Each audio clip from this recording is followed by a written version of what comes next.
3.0 অৰ্থাৎ তৃতীয় সংস্কৰণৰ বাবে ৩৭ লাখ হিতাধিকাৰীক অন্তৰ্ভুক্তিকৰণৰ বাবে গাঁও সভাসমূহ অনুষ্ঠিত হ'ব। মই যিসকল ৰাইজে অৰুণোদয় আঁচনি বিচাৰে তেওঁলোকক অত্যন্ত উৎসাহেৰে সৈতে এই গাঁও সভাসমূহত যোগদানৰ বাবে বিনম্ৰ আহ্বান জনাম। 19 আমাৰ প্ৰায় 22 তাৰিখলৈকে 12 দিন 23 তাৰিখলৈকে কাৰ্যসূচী চলিব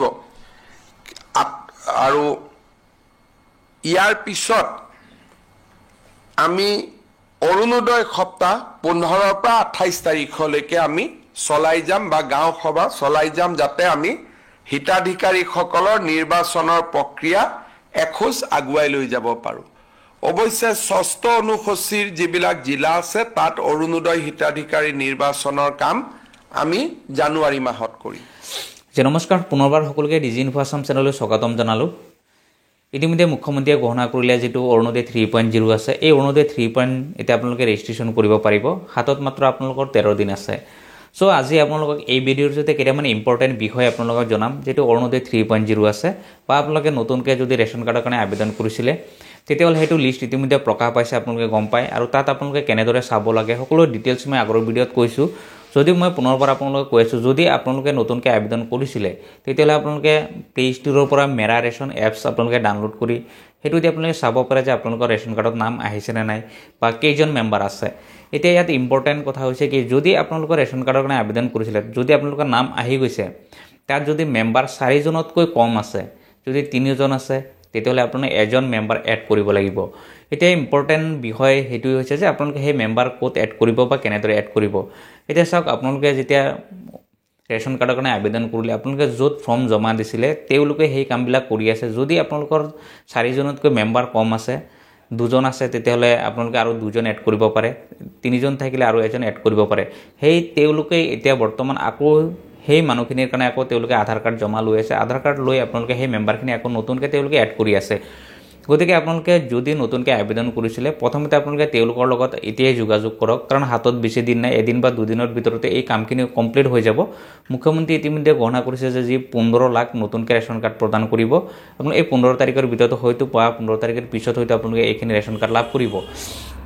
গতিকে আপোনালোকে এনেকুৱা যদি প্ৰব্লেম পাই আছে যে আপোনালোকৰ যি মেম্বাৰ 4জন আছিলে তাতকৈ যদি কম আছে, তেতিয়াহ'লে আপোনালোকে অতি সোনকালে তেওঁলোকৰ লগত যোগাযোগ কৰি আপোনালোকে তাতে মেম্বাৰখিনি এড কৰিবলৈ দিয়ক। যদি মেম্বাৰ এড নকৰে তেতিয়াহ'লে ইতিমধ্যে যিটো গম পাওঁ যে সেইটো ৰেচন কাৰ্ড তেওঁলোকে প্ৰদান নকৰে যদি 4জনতকৈ কম মেম্বাৰ থাকে।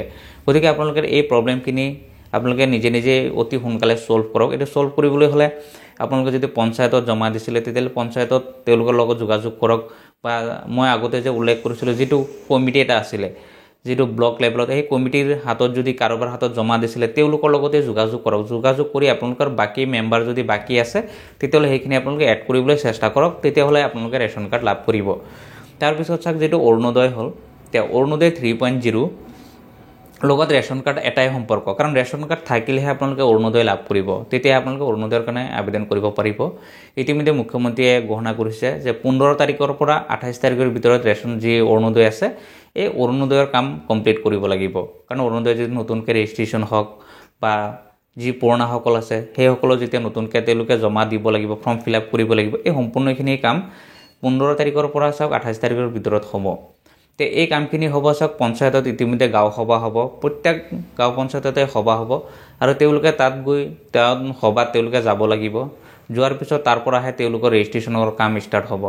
কাৰণ ইতিমধ্যে মুখ্যমন্ত্ৰীয়ে স্পষ্ট উল্লেখ কৰিছে যদি আপোনালোকৰ অৰুণোদয় লাগে তেতিয়াহ'লে আপোনালোকে গাঁও সভাত এটেণ্ড কৰিব লাগিব।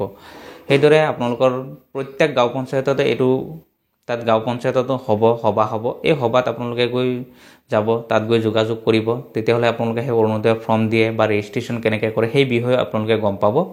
তাৰ লগতে আপোনালোকে এইখিনি পঞ্চায়ত হোৱাৰ পিছত আপোনালোকৰ প্ৰত্যেক গাঁও বা ৱাৰ্ড ৱাইজ সেইবিলাক আকৌ ভেৰিফিকেশ্যন চলিব। যদি ভেৰিফিকেশ্যন কমপ্লিট হয়, যদি আপোনালোকৰ ডকুমেণ্টছ পাতি ঠিকে থাকে, আপোনালোকে যদি যোগ্য হয় তেতিয়াহ'লে আপোনালোকে অৰুণোদয় লাভ কৰিব। এতিয়া চাওক, যিখিনি নতুন মানুহ আছে, নতুন মানুহ এতিয়া চাওক কোনে আবেদন কৰিব পাৰে এই কথাও ইতিমধ্যে স্পষ্ট উল্লেখ কৰিছে। তেওঁ যিসকল আচলতে বিধৱা মহিলা আছে তেওঁলোকক প্ৰথম অগ্ৰাধিকাৰ দিব।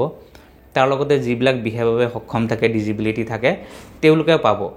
তাৰপিছত যিসকল মহিলা বা যিসকল ছোৱালী এতিয়ালৈকে বিয়া হোৱা নাই মানে তেওঁলোকৰ বয়স যদি 35 ইয়াৰ্ছতকৈ বেছি হৈ গৈছে তেতিয়াহ'লে তেওঁলোকেও ইয়াত আবেদন কৰিব পাৰিব এতিয়া অৰুণোদয়ৰ কাৰণে অৰুণোদয় 3.0 যিটো আছে ইয়াত আবেদন কৰিব পাৰিব সেইদৰে চাওক যদি আপোনালোকে আবেদন কৰিব বিচাৰে তেতিয়াহ'লে ডকুমেণ্টছ আহি যাব তে আপোনালোকৰ ডকুমেণ্টছ কি লাগিব তে ডকুমেণ্টছৰ ক্ষেত্ৰত চাওক প্ৰথম অৱস্থাত কোৱা হৈছিল ইনকাম চাৰ্টিফিকেটৰ কোনো কথা কোৱা নাছিলে কিন্তু এতিয়া আকৌ নতুনকৈ যিটো গাইডলাইন আহিলে যিটো কথা ক'লে যে ইনকাম চাৰ্টিফিকেট লাগিব বুলি ক'লে তে আপোনালোকে ইনকাম চাৰ্টিফিকেট যদি ওলোৱা নাই আপোনালোকে অতি সোনকালে ইনকাম চাৰ্টিফিকেটৰ কাৰণে আবেদন কৰক আপোনালোকে ইনকাম চাৰ্টিফিকেট আবেদন কৰিবলৈ চাওক আপোনালোকৰ ওচৰত যদি CSC চেণ্টাৰ আছে তাতে গৈ আপোনালোকে ডাইৰেক্ট অনলাইনত আবেদন কৰিব পাৰে তেতিয়াহ'লে আপোনালোকে এইটো সোনকালে আপোনালোকে সেই ইনকাম চাৰ্টিফিকেট লাভ কৰিব তাৰ লগতে আপোনালোকৰ যিটো আধাৰ কাৰ্ড আছে ভোটাৰ ID বেংক পাছবুক আপোনালোকে এইখিনি দিব লাগিব আৰু তাৰ লগতে যিটো ৰেচন কাৰ্ড আছে যিটো ৰেচন কাৰ্ডৰ কথা ইতিমধ্যে উল্লেখ কৰিলোঁ যে 15 তাৰিখৰ পিছত আপোনালোকৰ যিটো ৰেচন কাৰ্ড যিটো 15 লাখ ৰেচন কাৰ্ড দিব সেইটো প্ৰদান কৰিব গতিকে এই ডকুমেণ্টছৰ লগত লৈ আপোনালোকে বাকি গোটেই ডকুমেণ্টছ দিব লাগিব তাৰ লগতে ৰেচন কাৰ্ডটো দি পেলাই আপোনালোকে আবেদন কৰিব পাৰিব এতিয়া চাওক আপোনালোকে যদি তেনেকুৱা আবেদন কৰোঁতে বা আপোনালোকে যদি অৰুণোদয় ফৰ্ম ফিল আপ কৰোঁতে যদি কিবা প্ৰব্লেম পায় বা কেনেদৰে আপোনালোকে আবেদন কৰিব লাগিব সেই বিষয়ে যদি আৰু জানিব বিচাৰে তেতিয়াহ'লে আপোনালোকে ভিডিঅ'ত কমেণ্ট কৰিব তেতিয়াহ'লে নেক্সট পৰ্যায়ত আপোনালোকৰ যি প্ৰব্লেমেই হওক বা যেনেকুৱা আপোনালোকে প্ৰব্লেম পায় সেই বিষয়ে যদি জনায় মই বাকীখিনি আপোনালোকক সলভ কৰিবলৈ চেষ্টা কৰিম গতিকে সকলোকে এটা ৰিকুৱেষ্ট থাকে আছে নতুনকৈ চাই আছে তেতিয়াহ'লে চেনেলটো ছাবস্ক্ৰাইব কৰি ভিডিঅ'টো লাইক আৰু এটা শ্বেয়াৰ কৰি দিব